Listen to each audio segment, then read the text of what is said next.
Bonnie Carrasco versus Samuel Strader. And y'all had a request to take this off the YouTube? Is that correct? I, Miss- I did, Your Honor. But Okay. if it's gonna obstruct procedure, then we can proceed. No, I just need to know the reason. The reason is invasion of privacy. Okay, because Texas courts are considered public. Okay, well, if anybody wants to obtain public record to these proceedings, they can do so, but they don't need YouTube to do it. Am I wrong? Buckle up, guys. Today we are going to the heart of the conflict in under 30 seconds. A classic hook that sets the stakes. A mother who says she loaned her son 10 grand and a son who thinks otherwise.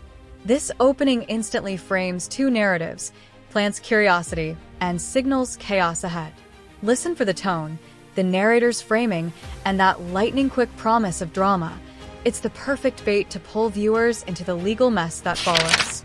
Because we're doing it over the video Oh, and not okay. in a Okay. courtroom, we have to have some way to make it public. And so that's what they came up with, was to just put it on YouTube. It's not being recorded.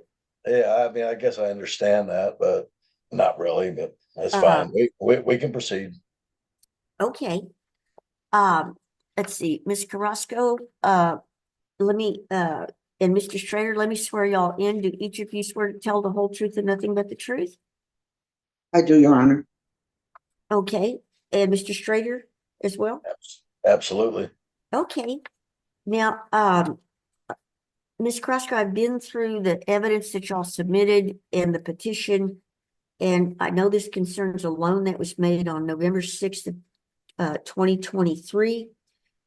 And the contention you're making is that it was a loan, Yes, and you've been trying to collect on that loan. yes. When was the first time that you, if you can recall, as I said, that loan was in November of 23. When was the first time that you made an effort to try to collect on that or talk to your son about collection on that? In February. In February of 24? Okay. Yes. And Also, Your Honor, I'd like to point out that any reference to my medical condition should be stricken from the record. He had no business admitting it. He is not a trained psychologist. right, that's not relevant. It's not Correct. relevant. So that was in February. Yes. And what other efforts did you make besides the Well, I can tell you this. 2 days after we filed the court almost a year ago, he came into my house intoxicated with George Ferguson and said, "Meet me at the bank." 2 days after he was served. after he was served? Okay, because Yes. this was filed on March 21st of 24. Yeah, So he came in, and once the constable served him, he arrived at my house, said, "Meet me at the bank," said an F word to George Ferguson, and said, "Meet me at the bank tomorrow. You sent the police to my house." The day after he was served. the day. Okay, and what happened then? I said, "I don't need to go to the bank. You're intoxicated." You said, "F you to George." There's evidence said we can have a civilized conversation. I said, "Go in my bank," because he banks, Your Honor, where I bank, and deposit the money or make a payment plan. I also, on July 10th, Your Honor, I know there's a lot of evidence. I offered him a settlement I read that. of 150 to 100 a week. He works for the city of Austin, making Right. $62,000 a year plus, and took another $10,000 loan that he showed me on his phone to use as, quote, a cushion, Your Honor. All right, guys, this is where the formal machinery clicks on. The judge reads the case name, swears the parties in, and anchors the dispute to November 6th, 2023. That procedural calm contrasts with the human confusion that follows. It gives the audience a legal timestamp to measure every later claim against. Pay attention to who admits what and when. These minutes quietly establish burden and timeline, the scaffolding that will either hold or collapse under the parties' stories. He didn't accept the settlement. That, I know that Right. happened. Correct. But, Now, if you look at Sunday, February 18th, Mhm. I need 250 by the 1st. I'm fat effing broke. I apologize for my language in advance. Mhm. You agreed to make a payment plan and I haven't seen your payment. So what is your plan? You also see, have Aaron or Paula call me at the bank because he banks where I bank, Your Honor. Mhm. Mhm. By the way, this is Sammy. This is business. He says this is extortion. This is him talking to his own mother. Is that filed in the exhibits that you sent? Yes. Which one is that in? By the way, this is extortion. It's February 18th to Saturday, March 23rd at 4:16 p.m. Well, it's first you sent in that plaintiff's exhibit packet, and then you sent in plaintiff's account history and loan and security agreement. And Right. that bunch of evidence. Do you know where it is? What do you mean? Those, what you're quoting from, the extortion statement. In which of those exhibits is it in? It is dated Saturday, March 23rd at 4:16. I just don't. It's a text message. Right, I'm just not, I don't remember reading that part. I can show it to you. It's right here, Your Honor. Pardon me? Can you see it? Oh, okay, okay, see, I just don't remember. Okay. Go Okay, ahead. so hold on. Mm-hmm, Can you see where it says this is extortion? mm-hmm, yeah, okay. And that was February 18th? March 23rd. Oh, that was March 23rd, okay, go Yep. ahead. This exhibit, Your Honor. Can you see it, Your Honor? Mm-hmm, yeah, go ahead. Can you see what he's saying? Yes, now that one I saw. Can you read that for the court, please? And on the record? Oh, it's in there. It's in the, I'm going to nominate you for Mother of the Year. No arrest in 13 years. Wow, it's really amazing how much you want to help your mom, who gave you 10 grand. Let me emphasize the word gave, Your Honor, with all due respect. The Mhm. bank gave me a loan. Gave does Mhm. not constitute, the word gave in legal terms does not constitute gift. Right. Okay, go ahead. So will you accept half or not? Do you see that, Your Honor? Uh-huh. If it's not a loan, why is he accepting half? Mm-hmm. Mm-hmm. And Because the burden is on me, or the burden is on him. Buckle up, guys. This stretch turns to personal confrontation. The plaintiff alleges the defendant showed up intoxicated after being served, and a settlement offer appears on the record. The emotional charge here matters. It reveals temperament, willingness to negotiate, and evidence that can be read against credibility. Notice how a single meet me at the bank moment and a proposed weekly plan suddenly color the whole dispute. It's the scene where facts start feeling personal and volatile. That's coercion. No arrest in 13 years. He did a background check on his own mother when he's a convicted felon. well, we're just talking about the nature of the loan right now. Correct.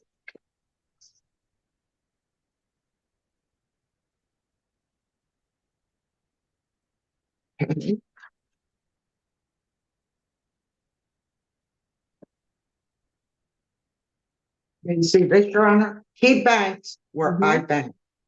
I called my bank. They said, you don't need to go into the bank with Sammy because frankly, he scares me. Mm-hmm, I don't even want to see his face during this. I'm a nervous wreck. mm-hmm. I Okay, said, "Yeah, Paula or Aaron, call me because he banks where I bank. And uh-huh, you don't even need to be here. We'll put the money in the bank." He did not. okay, And P.S. okay. Ask him why he borrowed 10 grand. Ask him how much he spent on his wedding. Because I know.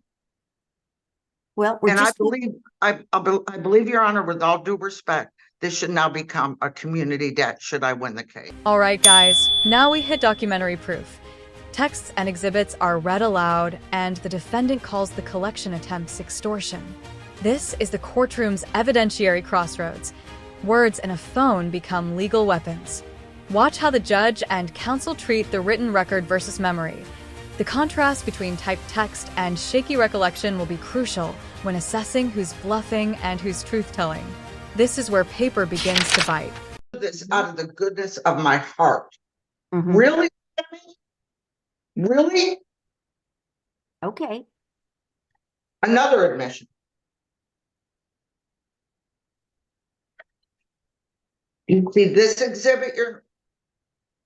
I told you, pay house, buy house, give back, or pay bills. Now, if defendant offered me 10 grand, Your Honor, I apologize for shouting. You see how bad I'm shaking.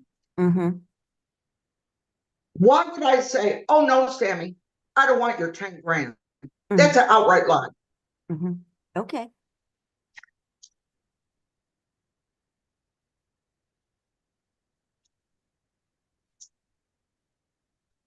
And you have no case.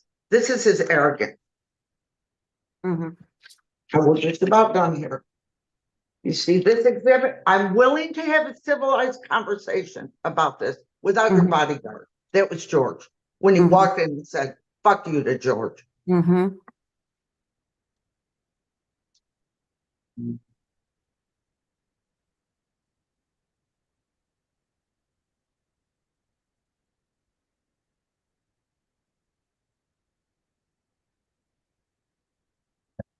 You see this?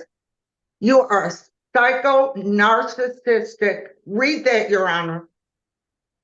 With all due respect, you're going to talk this way to your mother who let you live here and walked out of my house with $15,000. okay, we're just gonna talk about the I loan. understand. We're not gonna talk about the tenor of his other statements, just the loan. Again, Your Honor, at the bottom, I am willing to pay half. Mm-hmm, mm-hmm,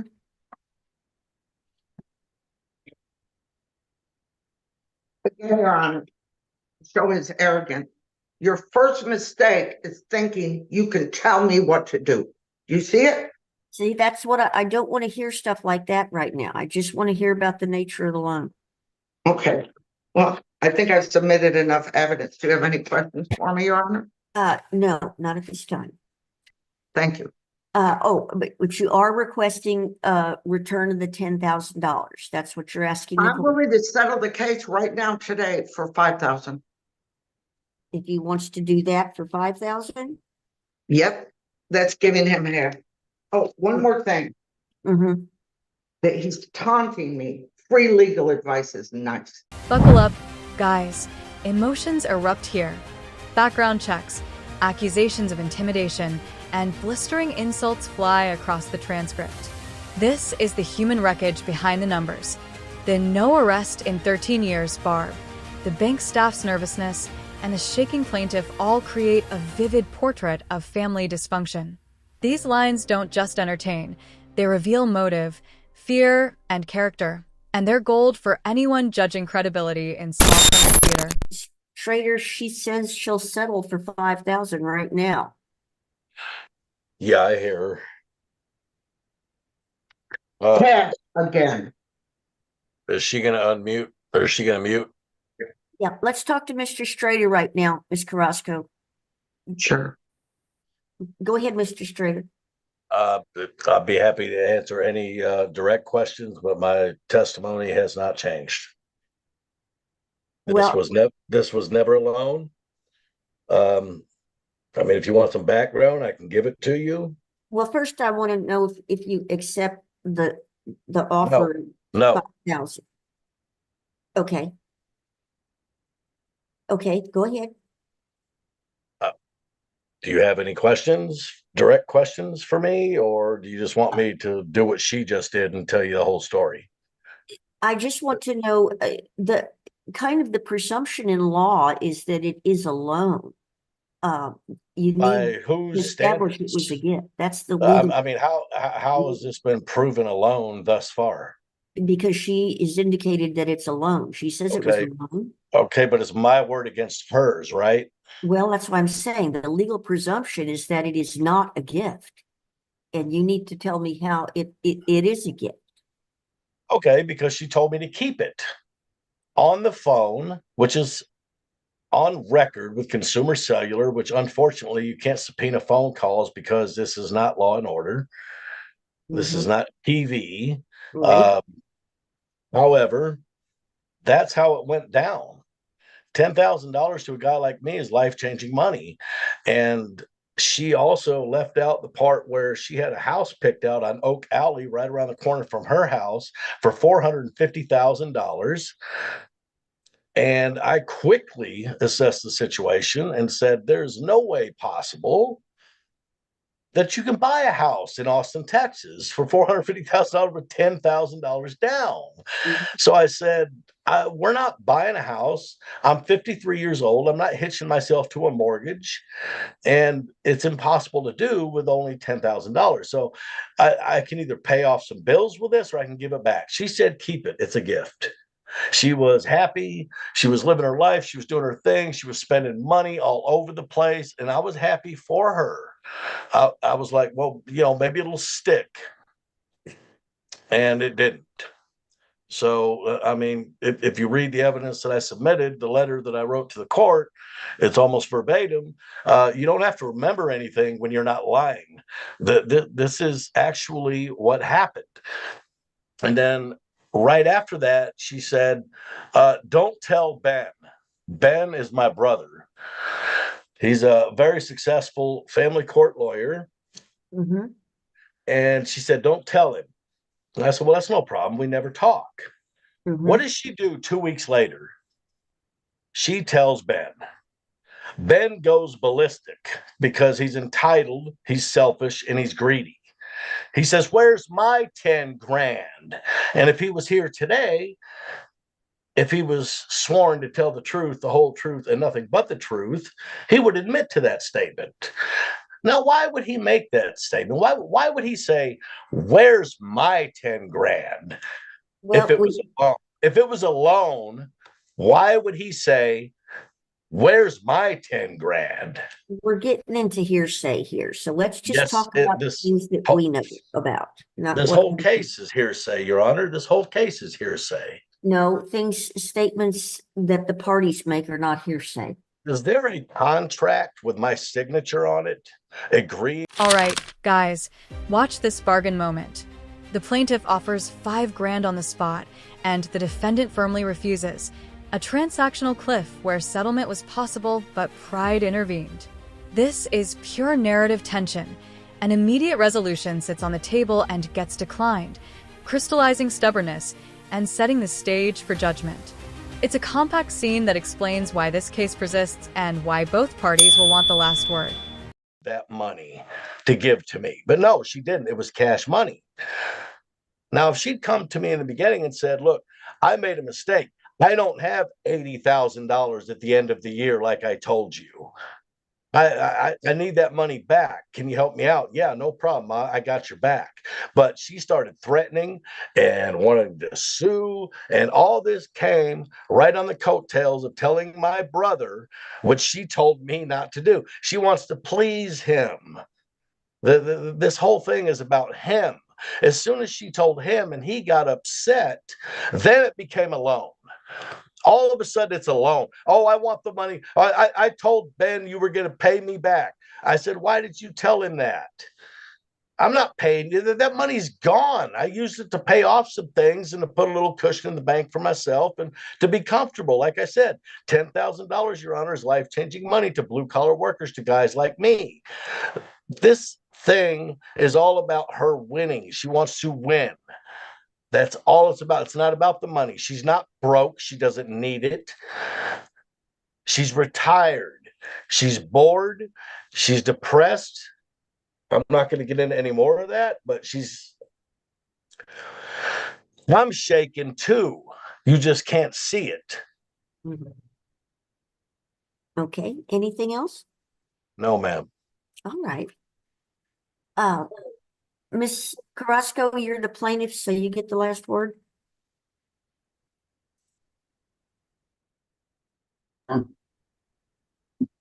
Ben's testimony is hearsay, Your Honor. There's no proof of that. Oh, it's not hearsay, ma'am, because he's a party. Excuse me? It's not hearsay because he's a party. You guys are using legal words you don't know the meaning of. Oh, okay. Yeah, no, Well, you saw the evidence. He agreed to pay it back or give it back, and he borrowed 10 grand, and he makes 62,000 a year at the city of Austin. I never borrowed anything from you. Admit the truth. Mr. Strader, this is her turn to talk. You lived with me, Sammy, for a year and walked out of here with 15 grand. I never charged you. Ms. Carrasco, you address your words to the court. Okay. He lived here, Your Honor, and walked out with 15,000. I never charged him. I helped him get a job. I helped him open a bank account at UFC where I bank. I helped Okay. him buy a car. Mhm. Okay. I begged Mr. B to give him a job at Circle K where he could save all his money. Can he hear me? Mhm. Mhm. He immediately started drinking, smoking weed, spending all his money 2 months after getting out of prison. So I can't control that. Mhm. Right. Okay. All right. And I would like to apologize to the court for the vulgarity, but this is a highly volatile case, and I don't want Sammy anywhere on my property. Buckle up, guys. Here the defendant pivots to his version. The money was a gift, not a loan, and a sibling's reaction muddies the waters. His life-changing framing and the Ben anecdote flip the moral script and introduce motive for dispute, embarrassment, entitlement, or misunderstanding. This segment forces viewers to weigh subjective intent against objective evidence. The classic he said/she said dilemma made vivid by personal detail and rhetorical pressure. Half for $10,000 plus court cost. Each party does have at least 15 days to file a motion for new trial and 22 days to appeal. Any Your Honor, questions about? Your Honor, can I ask you a simple question? No. Where is the evidence that this was ever, where is my signature on anything? Where is there a payment Mr. plan? Strader, How has this been Strader, proven? if you want to appeal, please feel I will be free. appealing. I promise you that. Excellent. Your Honor, Excellent. I have We will one have question. a copy of the judgment out at the conclusion of this hearing, and the appeal bond is set at $20,000. What is an appeal bond? And if you need an indigency affidavit because you cannot afford the appeal bond, that will be provided as well. What You can is an visit. appeal bond? That's what you put up for the appeal so that you I can. mean, I don't understand. What do you mean what I put up for the appeal? Am I going to jail? No, you can visit with the civil clerks if you have questions about the procedures. Thank you very much to both parties for appearing today. Your Honor, I just have I have one last question. Since I've won this judgment, I'm entitled to a writ of garnishment, correct? Not until it's final. It's not final Okay. yet because he has Got to it. appeal. Right. Your Honor, I thought the only thing in the state of Texas that could be garnished was child support and taxes. That's No. not true. You guys really need to talk to lawyers about this stuff. okay? You really do. I cannot Well, give you legal advice because I'm. you know, it's on Google. All right, guys, this is the legal pivot. The judge flags hearsay concerns and highlights the absence of a signed loan contract, reminding everyone that law prizes proof over drama. That distilled legal logic reframes the chaos. Texts and offers matter, but a signature would have ended this. The judge's framing is your takeaway. Procedural rules often decide emotional disputes. And that wraps it up, guys. If you enjoyed this breakdown, please like the video, subscribe for more courtroom analysis, and we'll see you in the next video.